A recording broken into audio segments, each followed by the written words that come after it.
Stem cell therapy is a revolutionary treatment and utilizes the power of the human body to heal itself. This amazing treatment has been used to save thousands of lives since its inception.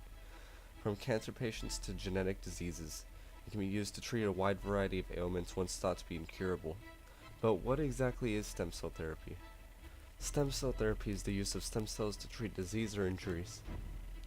These cells are harvested from adults or blastomeres of growing embryos. From here, the cells are cultured and transplanted into patients.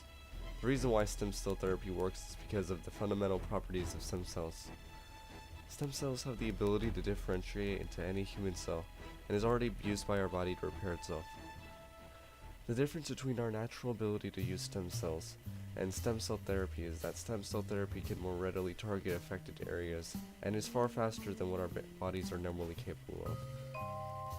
When these stem cells enter a target site, they are programmed to replace and repair the existing tissue exactly how it was originally. This also makes the stem cell transplant far less intrusive, because it can be completed with a simple injection with no surgery required. So what aspects of stem cell therapy are advantageous over other treatments? Stem cell therapy can only be used to treat certain diseases and injuries. Because of this, stem cells are best used to fight diseases that involve the destruction of cells over time, or cause a particular organ to degenerate. One such organ is the brain, which has seen the most promising treatments come about over the years. It's believed that stem cells can reduce the degenerative nature of Alzheimer's, and is so promising that human tests have recently been approved in Japan. It even has the ability to return brain function to patients who have had brain damage. 5 years ago, Sonia Kuntz suffered a stroke that severely damaged her brain. This is Sonia's stroke. It partially paralyzed Sonia on her right side, and she could barely speak. Her speech was not very understandable. She couldn't order food or communicate well. 2 years later, Sonia could still hardly lift her arm, but just one day after an experimental treatment, Oh my gosh. Sonia could lift her arm over her head Can you move it to the side? and move it to the side, Are you kidding me? and also to the front, and her words began to flow. I woke up and immediately I could speak better. She's what we call one of our miracle patients. Other organs which can be treated by stem cells include the skeletal system, where arthritis is a major target of stem cell research. In this situation, stem cells can be used to rebuild cartilage in affected sites. In the background video, you can see a procedure taking place. Notice how fast the procedure is, and the fact that the patient is awake during the entire process. The difference between adult stem cell therapy and embryonic stem cell therapy raises important risks and ethical questions.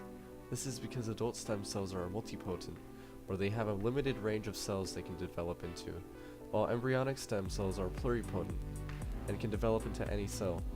While it may sound like embryonic stem cells are the way to go, they are also at a far higher risk of developing tumors. This means that treatment utilizing embryonic stem cells will not be approved by the FDA for many years, when their properties are completely understood and the risk of tumor development is low. Embryonic stem cells also have a stigma over the years due to the way they were collected.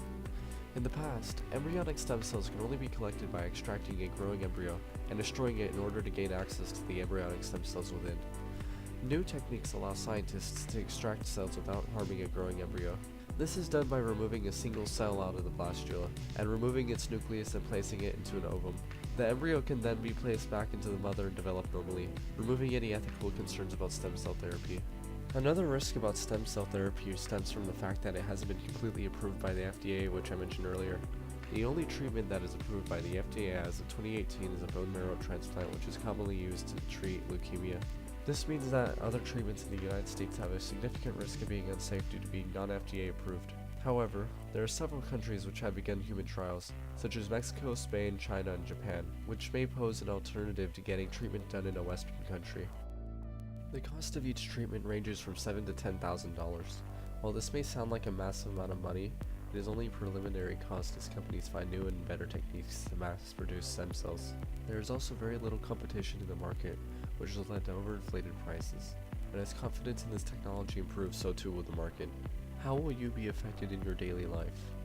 Aside from the obvious medical benefits, a flurry of new jobs and professions could be created. It may be possible in the future that a new breed of medium to low skilled jobs would involve creating stem cell cultures. Stem cell therapy is on the cutting edge of science, and is just one example of the amazing new techniques being employed by scientists. Research into stem cell therapy is being conducted at the International Society for Stem Cell Research. By donating to this organization, you can contribute to the cause of stem cell therapy.